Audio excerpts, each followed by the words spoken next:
Assalamualaikum warahmatullahi wabarakatuh. Shalom, Om Swastiastu, Namo Buddhaya, salam kebajikan, salam sejahtera bagi kita semua. Perkenalkan, nama saya Nurse Laura Catherine Novianti, Magister Keperawatan Spesialis Keperawatan Jiwa. Saya salah satu dosen program studi S1 Keperawatan Stikes Telogerejo Semarang.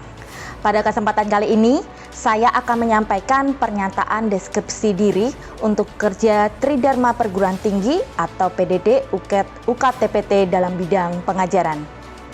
Pada bidang pengajaran sesuai dengan keilmuan saya, yaitu keperawatan dengan bidang keahlian keperawatan jiwa. Pada video ini, saya akan menjelaskan salah satu mata kuliah yang saya ampu, yaitu pada modul B17 Keperawatan Kesehatan Jiwa. Mata kuliah ini merupakan salah satu mata kuliah pada semester 4 dengan jumlah 5 SKS, yang dimana 3 SKS adalah teori dan 2 SKS adalah praktikum.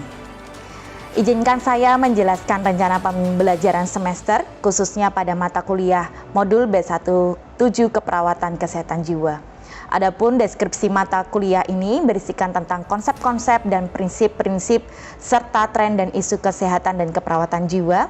Dalam mata kuliah ini juga membahas tentang klien sebagai sistem yang adaptif dalam rentang respons sehat jiwa sampai dengan gangguan jiwa, psikodinamika, dan terjadinya masalah kesehatan keperawatan jiwa yang umum di Indonesia, recovery dari gangguan jiwa dengan pendekatan holistik, dan person-centered care merupakan fokus dalam mata kuliah ini, termasuk hubungan terapeutik secara individu dan dalam konteks keluarga dan penerapan terapi modalitas keperawatan.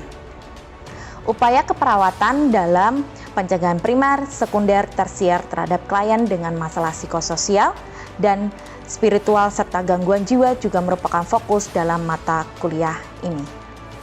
Capaian pembelajaran lulusan dalam modul B17 Keperawatan Kesehatan Jiwa antara lain yaitu yang pertama adalah sikap, menjunjung tinggi nilai kemanusiaan dan menjalankan tugas. Yang kedua, menginternalisasi nilai norma dan etika akademik. Yang berikutnya, berkontribusi dalam peningkatan mutu kehidupan bermasyarakat, berbangsa dan bernegara. Berikutnya, bekerja sama dalam memiliki kepekaan sosial serta kepedulian terhadap masyarakat dan lingkungan. Dan yang terakhir, taat hukum dan disiplin dalam kehidupan bermasyarakat dan bernegara. Untuk yang pengetahuan, mengetahui konsep dan prinsip manajemen keperawatan secara umum dan pengelolaan asuhan keperawatan pada klien di berbagai tatanan pelayanan kesehatan. Keterampilan umum, yaitu mengkomunikasikan pemikiran argumen atau karya inovasi, dan berikutnya meningkatkan keahlian keprofesiannya dalam bidang yang khusus melalui pelatihan dan pengalaman kerja. Dan yang terakhir, keterampilan khusus mampu melakukan evaluasi dan revisi rencana asuhan keperawatan secara reguler dengan atau tanpa tim kesehatan lain. Dan yang terakhir, mampu melakukan komunikasi terapeutik dengan klien dan memberikan informasi yang akurat kepada klien atau keluarga atau pendamping atau penasehat untuk mendapatkan persetujuan keperawatan yang menjadi tanggung jawabnya. CPMK dalam modul B17 Keperawatan Kesehatan Jiwa diantaranya adalah mengaplikasikan manajemen pelayanan keperawatan jiwa profesional, klinik, dan komunitas. Sub CPMK dalam modul B17 Keperawatan Kesehatan Jiwa diantaranya mahasiswa mampu mengaplikasikan manajemen pelayanan keperawatan jiwa profesional komunitas, baik itu primer, sekunder, dan tersier. Dengan bahan kajian untuk pencegahan primer, program PENKES, program dukungan sosial, program pencegahan penyalahgunaan obat, program pencegahan depresi sampai dengan bunuh diri pada penyakit kronis. Yang berikutnya, pelayanan jiwa profesional komunitas berdasarkan pencegahan sekunder. Dan yang terakhir, pelayanan jiwa profesional komunitas berdasarkan pencegahan tersier. Pada mata kuliah ini diampu oleh 6 dosen pengampu dalam bentuk tim teaching. Salah satunya adalah saya sendiri. Dan adapun media dan metode pembelajaran yang saya lakukan di Stikes Telogerejo Semarang dengan pembelajaran DIA, yaitu Delivery Interaction Assessment. Dan setiap perkuliahan saya menjelaskan materi perkuliahan, diskusi dengan mahasiswa, dan memberikan tugas serta kuis untuk penilaian kemampuan mahasiswa. Waktu pembelajaran teori yaitu 1 kali 100 menit. Tugas mahasiswa meliputi pembuatan makalah dan role play dalam asuhan keperawatan jiwa, Referensi yang digunakan melalui buku, URL, YouTube, ataupun artikel dari hasil penelitian. Evaluasi yang digunakan yaitu secara kognisi sebesar 40%, tutorial sebesar 20%, tugas terstruktur sebesar 20%, dan psikomotorik sebesar 20%. Baik, Bapak Ibu sekalian, berikut adalah penjelasan dan cuplikan video proses pembelajaran teori untuk mata kuliah yang saya ampu, yaitu Manajemen Pelayanan Keperawatan Jiwa, Profesional Komunitas, Primer, Sekunder, dan Tersier. Semoga bermanfaat dan terima kasih atas perhatiannya. Selamat pagi mahasiswa semester 4. Bagaimana kabarnya hari ini? Ya, baik, sesuai dengan RPS kita kali ini, Bu Ola akan menyampaikan tentang keperawatan kesehatan jiwa komunitas CMHN. Siapa yang sebelumnya pernah jalan-jalan merawat keluarga yang sakit di komunitas? Atau mungkin tetangga yang sakit? Adakah? Ada. Ya, oke, baik. Kira-kira yang teman-teman rawat itu biasanya yang teman rawat masalah fisik atau masalah psikis? Lebih banyak ke fisik ya. Baik. Nah, khusus untuk kali ini saya akan menyampaikan bagaimana caranya teman-teman nantinya sebagai perawat-perawat yang bisa nantinya teman-teman bekerja atau berpraktek di komunitas. Nah, apa sih yang harus dilakukan untuk para perawat jiwa khususnya di komunitas ya? Oke, kita lihat dulu konsepnya. Konsep kita kalau di jiwa itu ada 3 area. Areanya adalah sehat jiwa, yang kedua masalah psikososial, dan yang ketiga gangguan jiwa. Nah, kalau di komunitas bisa saja 3-tiganya, tapi yang paling banyak di komunitas itu adalah di area sehat jiwa dan psikososial. Nah, sekarang kita lihat sehat jiwa apa sih? Sehat jiwa itu kondisi mental sejahtera yang harmonis, baik itu bagian produktif, sebagian yang utuh dari kualitas hidup seseorang. Ya, jadi kualitas hidup seseorangnya dia secara hati, nurani, produktif dalam melakukan pekerjaan, itu sehat jiwa. Sedangkan kalau masalah psikososial ini adalah setiap perubahan dalam kehidupan individu baik secara psikologis ataupun sosial memiliki pengaruh timbal balik yang dianggap berpotensi cukup besar sebagai faktor terjadinya gangguan jiwa. Biasanya kalau rata-rata masalah apa sih yang terjadi pada individu seseorang kalau di rumah atau di tetangga? Biasanya masalah apa nih? Masalah psikososial yang muncul atau masalah apa yang memicu terjadinya stres? Apa? Ekonomi. Masalah apa lagi? Keluarga. Masalah apa lagi yang di komunitas biasanya? Fisik bisa karena sakit kronis berkepanjangan, bisa jadi masalah psikososial. Ada lagi? Anaknya nakal ya. Mungkin ada masalah dengan tetangganya. Lah ini musuh-musuhan nih sama tetangganya, itu bisa jadi permasalahan psikososial di komunitas. Baik. Nah, ciri-cirinya apa? Coba teman-teman itu juga salah satu warga di komunitas ya. Jadi teman-teman ciri-cirinya apa sih? Cemas, khawatir, berlebihan, mudah tersinggung, sulit konsentrasi ya. Terus bersifat ragu-ragu, merasa rendah diri, merasa kecewa, pemarah bisa saja ya di dalam komunitas, bahkan ada reaksi fisik yang muncul ya, bisa saja jantung berdebar, otot tegang, dan sakit kepala. Nah, hal-hal ini ciri-ciri masalah psikososial yang harusnya nantinya teman-teman sebagai perawat jiwa di komunitas akan mengatasi permasalahan yang timbul di masyarakat. Oke. Nah, yang terakhir adalah gangguan jiwa. Kalau gangguan jiwa itu pastinya ya pasien-pasien yang sudah mengalami permasalahan kognisi dan perilaku yang buruk yang bisa mencederai diri dan orang lain. Ini sudah ranahnya ranah kita harus bawa ke rumah sakit jiwa khususnya. Lewat mana? Puskesmas. Makanya puskesmas itu wajib punya poli jiwa. Untuk bisa kita bawakan dari poli jiwa, ada surat rujukan ke rumah sakit jiwa. Nah, kendalanya di Indonesia, poli jiwa di puskesmas itu jarang ada. Adanya hanya di puskesmas pusat. Kalau puskesmas atau puskesmas induk, tapi kalau puskesmas cabang-cabang kecil itu sudah masih jarang ya ada perawat-perawat jiwa yang di situ ya. Oke, lanjut ya. Ini ciri-cirinya ya. Kalau teman-teman pernah jalan-jalan ke rumah sakit jiwa, yang berpraktek pasti pernah ya. Jadi kalau ciri-ciri gangguan jiwa itu marah tanpa sebab ya, bicara kacau, bicara sendiri, sedih berkepanjangan. Nah, ini rentang sehat jiwanya. Oke, nah prinsip kesehatan jiwa komunitas adalah pelayanan keperawatan yang komprehensif, holistik, paripurna yang berfokus pada masyarakat di 3 area tadi. Sehat jiwa, rentan, baik rentan bahkan sampai ke gangguan jiwa. Itu fokus utamanya perawat jiwa di komunitas. Oke, nah inilah. Jadi pelayanan keperawatan komprehensif, kalau pencegahan primer harapannya jadi sehat jiwa.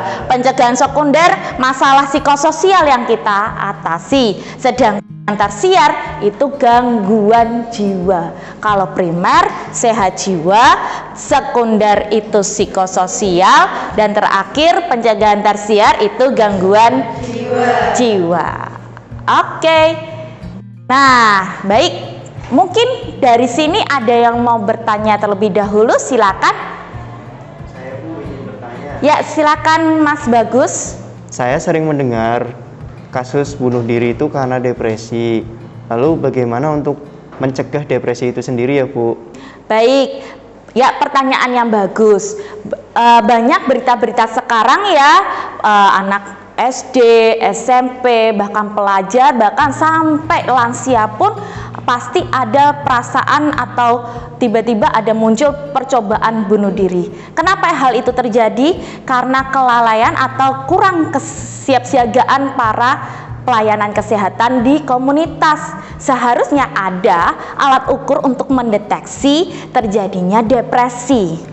Dan harusnya dari kita sendiri yang senantinya teman-teman sebagai perawat jiwa di komunitas harus punya deteksinya. Alat ukur kalau sekiranya sekitarnya teman-teman, tetangga, atau melihat pada mungkin anggota keluarga yang mengalami hal yang berkepanjangan, permasalahan berkepanjangan.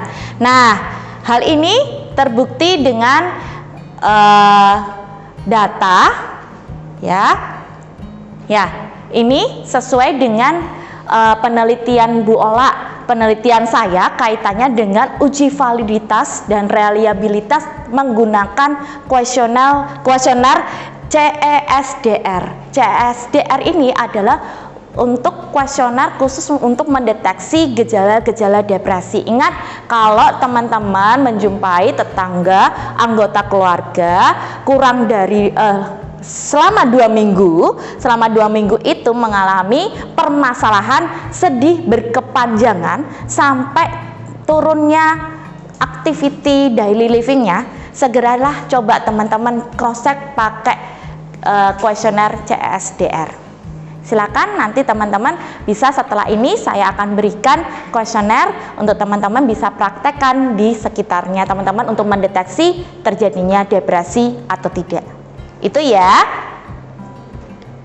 Oke, sebelumnya saya akan berikan ya bagaimana sih rencananya untuk teman-teman untuk melakukan proses yang namanya kalau misalkan teman-teman menjumpai ternyata ada kuesionernya itu ternyata positif, ada anggota keluarga atau itu mengeluh hal yang stres, berkepanjangan, depresi. Nah, harapannya kita akan mencoba dengan melakukan terapi.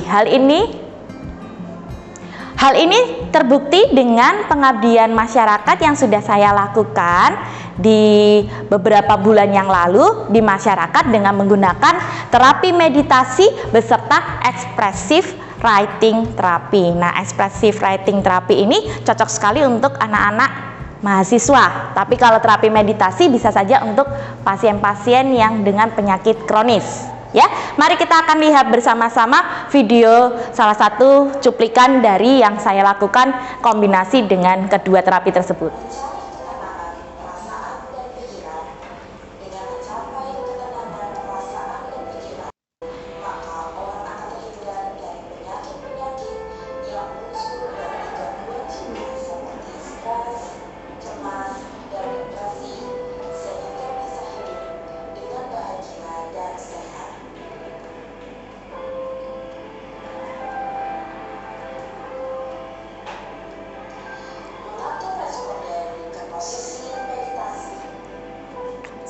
Posisi duduk dengan tegak, kaki bersila, atau posisi setengah duduk, atau berbaring senyaman mungkin. Mata terpejam. Atur nafas dengan teknik relaksasi. Jadi teman-teman, kalau terapi meditasi itu ada 3 sesi, tapi kalau untuk expressive writing terapi ini bisa sampai 3 bulan, tergantung nanti masalah penyakitnya, masalah psikososialnya berat atau tidak. Nah, biasanya yang pertama di sesi pertama itu akan ceritakan pengalaman-pengalaman yang membuat dia mengalami pengalaman yang tidak menyenangkan. Jelaskan, ceritakan terlebih dahulu. Nah, diceritakan tanpa konselor itu mengargumentasi, memberikan memberikan saran, tidak. Konselor tidak akan memberikan saran sekali di sesi pertama. Hanya menyampaikan dulu. Nah,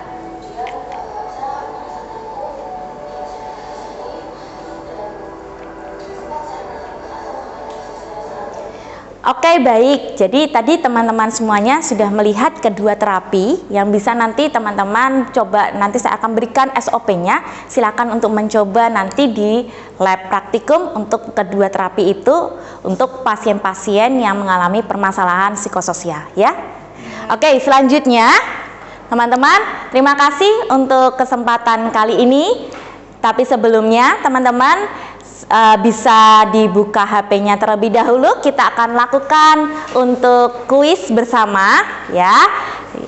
Jadi nanti teman-teman silakan untuk mengerjakan kuis di My Quizzes. Boleh silakan untuk ke webnya My Quizzes terlebih dahulu. Silakan teman-teman join di kode game ini. Silakan semuanya, bagi yang bisa ya, kalau nggak bisa nggak apa-apa.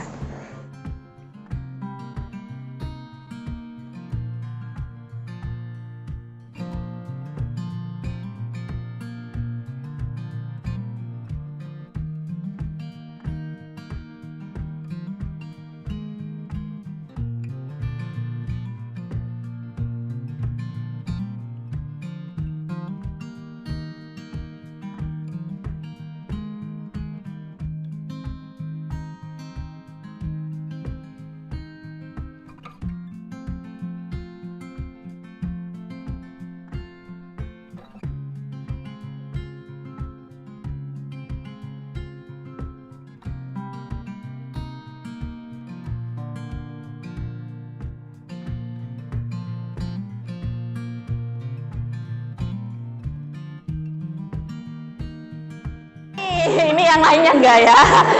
Oke, kalau begitu saya akhiri untuk pertemuan kita kali ini. Semoga bermanfaat dan pertemuan besoknya, rencana tindak lanjutnya akan saya sampaikan untuk skill labnya bagaimana untuk mengatasi pasien-pasien dengan masalah psikososial di komunitas. Kalau begitu saya akhiri, selamat pagi, salam sejahtera buat kita semuanya. Ya, sama-sama. Action. Demikianlah penjelasan RPS dan video pembelajaran modul B17 Keperawatan Kesehatan Jiwa. Terima kasih atas perhatian Bapak Ibu semuanya, semoga bermanfaat.